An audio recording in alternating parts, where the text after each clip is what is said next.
কিনেছি বাংলা,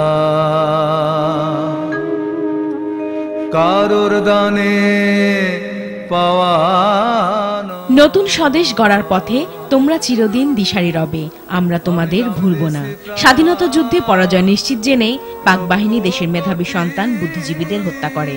উদ্দেশ্য ছিল স্বাধীনতার পর বাংলাদেশ যাতে মাথা উঁচু করে দাঁড়াতে না পারে। অপূরণীয় সেই ক্ষতির পর ৪৫ বছরে অনেক ঘাত প্রতিঘাত পেরিয়েও ঘুরে দাঁড়িয়েছে বাংলাদেশ।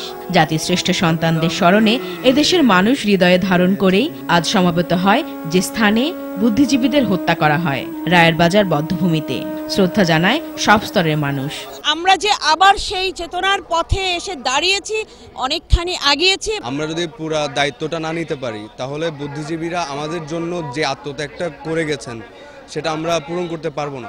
এই প্রজন্মকে অ্যাওয়্যার করা যে কি হয়েছিল, কারণ ওরা যদি অতীতটা না জানে বর্তমানও ঠিক হবে না, ভবিষ্যৎও ঠিক হবে না। বুদ্ধিজীবী হত্যার দায়ে বদর বাহিনীর প্রধান নেতা আলী আহসান মোহাম্মদ মুজাহিদের ফাঁসি কার্যকর হওয়ায় শহীদ বুদ্ধিজীবীদের সন্তানরা সন্তুষ্টি প্রকাশ করলেন। সেই সঙ্গে দাবি জানালেন যুদ্ধাপরাধী সংগঠন জামাত নিষিদ্ধ করার। ব্যক্তির বিচার যেমন জরুরি, যেই দলের প্ল্যাটফর্ম থেকে তারা এত বড় হত্যাযজ্ঞ করলো, সেই দলের যুদ্ধাপরাধী হিসাবে যুদ্ধাপরাধের জন্য সেই দলের বিচার করতে হবে এবং তাকে ব্যান করতে হবে।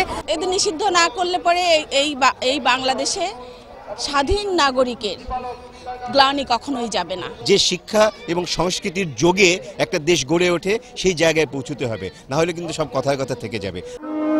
বধ্যভূমি প্রাঙ্গণে চিত্র প্রদর্শনী, মুক্তিযুদ্ধের নাটকের মাধ্যমে 14 ডিসেম্বরের ভয়াবহতা তুলে ধরা হয়, স্মরণ করা হয় জাতির সূর্য সন্তানদের। এই বুদ্ধিজীবীদের হত্যার অপরাধের সেই বিচারও হয়েছে, কাজেই কোনো